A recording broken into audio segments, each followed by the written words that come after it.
Drake went to then Drake and him did a couple songs off Her Loss, and then he bounced back to him. With Wayne, it started Drake, him and Wayne for a long time, and then it went to just Drake. Like they stayed. Because Wayne's not actually touring, so because Wayne's not even touring, so it's not like he had a set. He was just like, all right, let me throw some songs here and there. And he just did the Florida ones.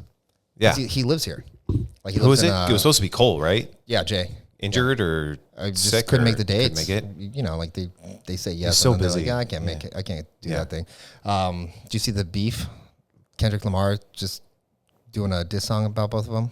What happened? They made first person shooter and just without him. I know that they he was in first person shooter. No, he wasn't. Who was the hardest? It was Jake. Me, K Dot, is it Aubrey or me? It was J. Cole and Drake. But K Dot was in the song. But they gave him love. Yeah.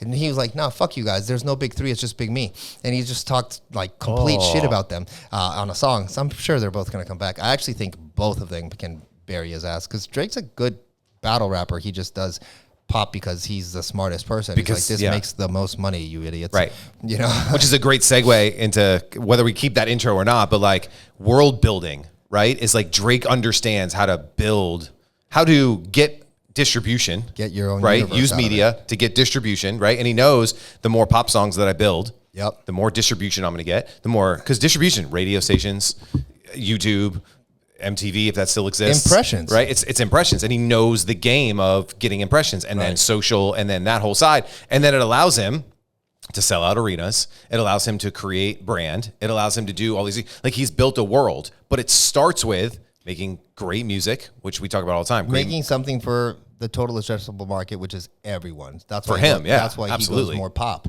You know, he appeals to everybody instead of like, he's not trying to be like, I'm the best rapper in the, like, dude, if you'd like statistically probably looked at it, like top hits rappers of all time, you or top sales, it's got to be Drake. Well, especially with streams for sure. Yeah. Right. Like, well, actually check who the, it could be Eminem kind of lives in both worlds because he was selling tens of millions of actual albums, CDs, tapes, all that stuff. Most albums sold of all time rappers. Or in streams after or that. hip hop or whatever. Yeah. Yeah. So it's wild. So today we want to talk about this idea of world building. Yeah. And it came across, I saw this, I think it was an episode of the Founders Podcast, Love Founders Podcast, and they were talking about Jimmy Buffett. Mm-hmm. Not a big Jimmy Buffett guy, never went to his concerts. I have buddies who like... Not at all. Swore by it. They tailgate all day, which again... I've been to the hotel in Hollywood. Yeah. Pretty dope. I've been to the restaurant and they I went to Universal Studios. You know, cool, chill. Go get a margarita. I've had Land Shark. Yeah, Land Shark beer. Yeah. So this is the craziest thing, right? So we got it? Yeah, it's Eminem first, and you have Ludacris, 50 Cent. What? Ludacris? Of That's all time? Ludacris. That's nuts, dude. Ludacris is like Mr. Allstate now. Wow. He's in like, and or Jake from State Farm or whatever he is Fast now. and Furious Part 27. Yeah. That's wild. All right, so Jimmy Buffett. It's the 1970s. He's trying to get a record deal. And anybody who knows anything about Jimmy Buffett music, it's in this like weird category. It's not quite country music. It's not quite rock music. It's sitting on a beach music. Right, which in the 1970s, though, that didn't exist, right? Today we got like Jack Johnson and like you've got like a category in there. But in the 1970s, it didn't exist. So dude said, I'm out in Nashville. I'm going to go move to the Keys.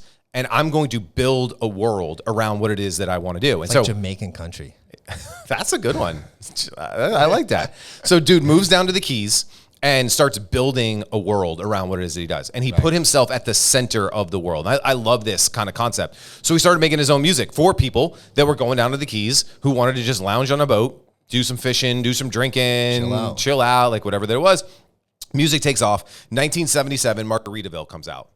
Right? Like this is the most merchandisable song of all time, right? So he, again, created a song about the world that he wanted to build for himself. And that was the song. Fast forward. So I got some notes here because I want to get this right. It's an island escapism brand is what it's categorized as.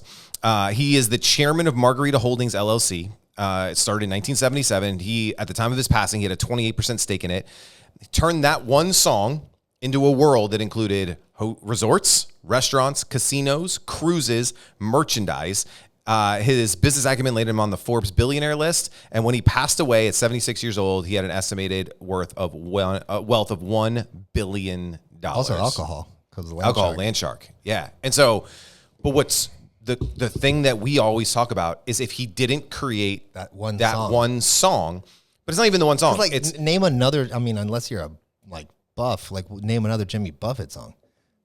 No clue.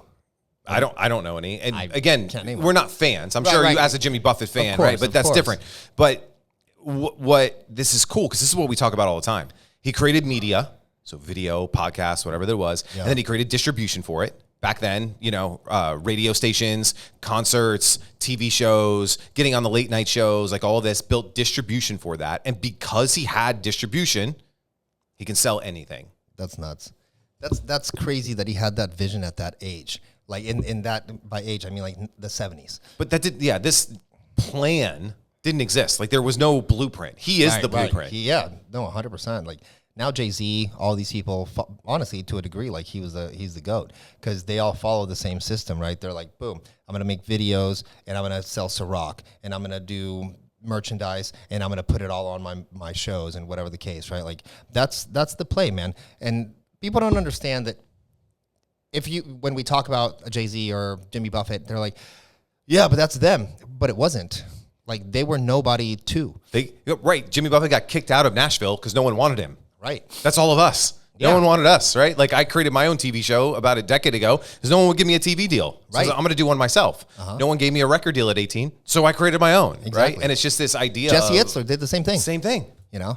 Yeah, it's just people don't want to put the hard the hard times that come with doing the harder things. I was talking to you about a friend of ours who is basically a billionaire. He doesn't want to be called that yet because it's not like they're very specific. I'd be screaming it, but whatever. And he got interviewed somewhere else, and they're like, "What's the big things that you did?" And he's like, "A little bit of paid to validate the concept, and then everything else was community. They had Facebook groups. They had content going out for some of the brands that he has, and he still does the same model, and then goes from there into distribution of Amazon. And now you see this guy, his name's Rob DeBank. His name's Rob. They're actually good friends, and he talks a lot on TikTok. And he's not talking just scaling ads. He's talking about working with creators, building community, building the right thing, and then driving people towards the channels that already have the potential flow of customers for you. Because I think more and more, it's like statistically speaking, I just saw Neil Patel say this, ads are still the highest and best converting thing, but that's logical, right? Like it's direct response, boom, boom. Are they the most scalable? No, because at one point your scale is your diminishment of returns financially because you're trying to hit an addressable market that isn't yours. And so you're just trying to find pockets of people. That allocation of money could be spent so much better finding the right people in a different place. And that's 100%. where people don't pay attention and don't really care. Yeah. That's the big thing that we want to try to figure out how to convince people to start doing. Yeah.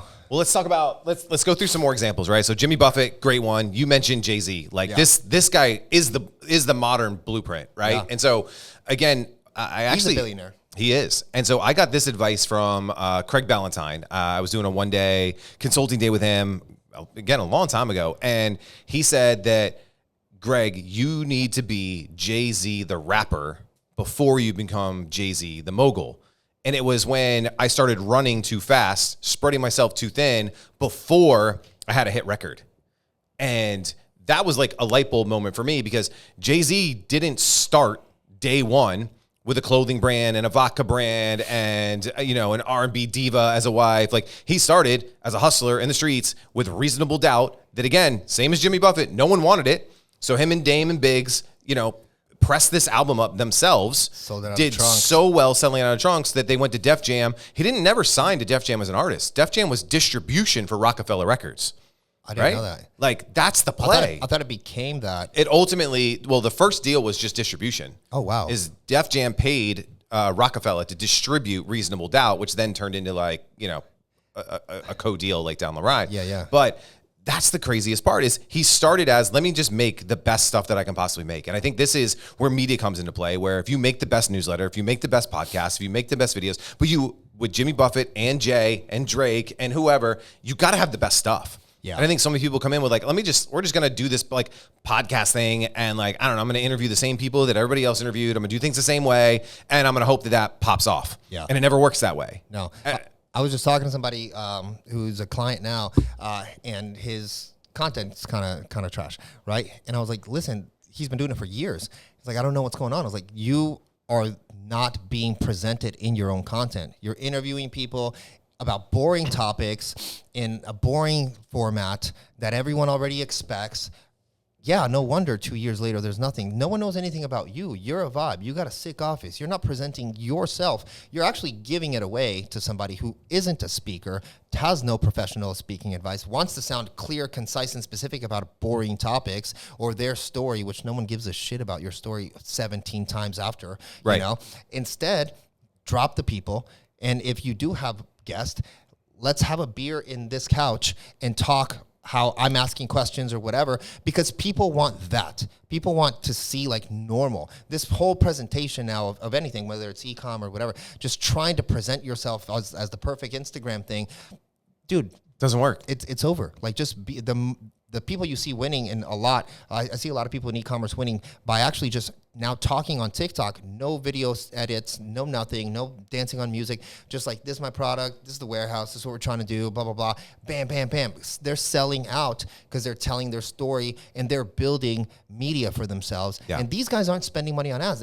It's crazy. It's almost like this new world that doesn't look at ads as the source. They look at content how we used to look at direct response, like perfect copy, ads, scale. They go in like basic me, phone, speak, it's a bigger opportunity to make more money with e-commerce companies now instead of less, because e-com businesses don't have the best margin on the planet. Yeah. But you can use yourself to avoid a lot of times spending money on these ads and get more revenue to start focusing on getting more inventory, more products, or more channels.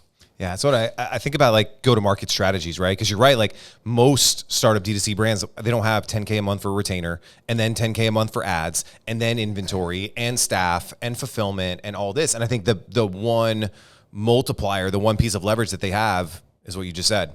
Yo, what's up? This is Greg, and today I'm talking about blah, blah, blah. That's it. And the cool thing is, if it doesn't work, nobody saw it. Throw it in the trash. Right. But you start building up this catalog. It's like Drake, like there's stories. Linkin Park, I know the actual numbers on, so I'm gonna talk to them. I'm a huge Linkin Park fan. Same. When they did Meteora, they recorded over 100 songs for that album.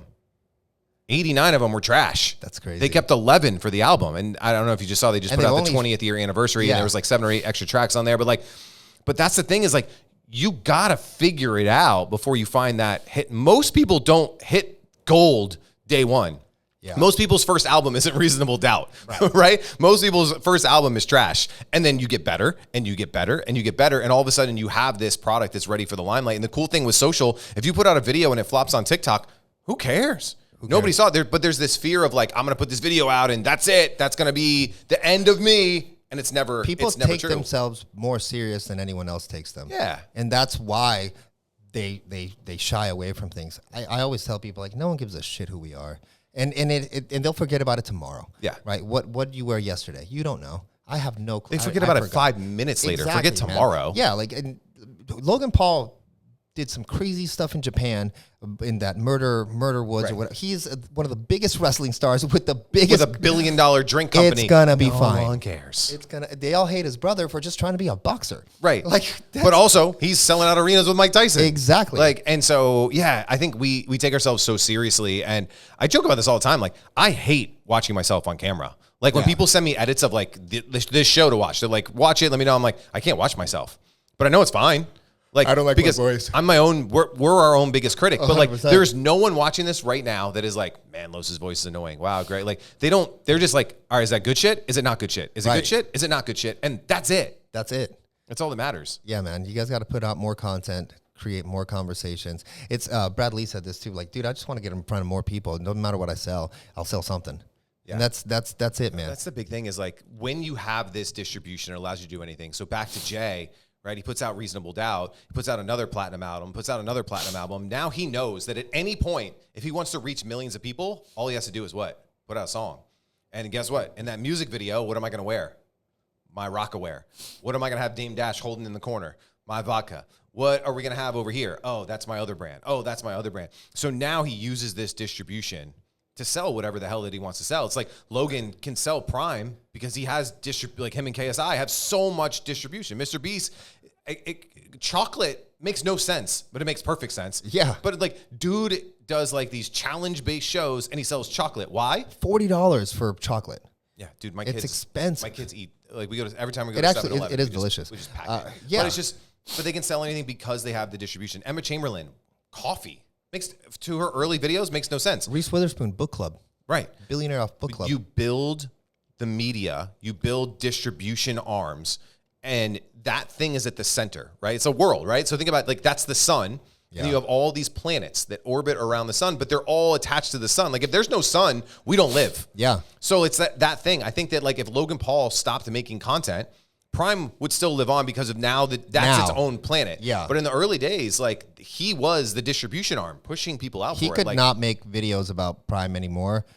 and it would still work. It's still the Prime that it is. But it, right? but it took could- that initial inertia, 100%. right? So like it's having this sun at the center of the universe, which is your content, which is your newsletter, which is like whatever that it is, your show, your content, and then all of these other planets are supported by it. Like that, You got to bring the game heat. plan. If not, you're not going to make it work. Yeah, just not gonna make it work. All right, guys, we're keeping this one quick. Subscribe, join the notifications, and we will see you guys on the next one.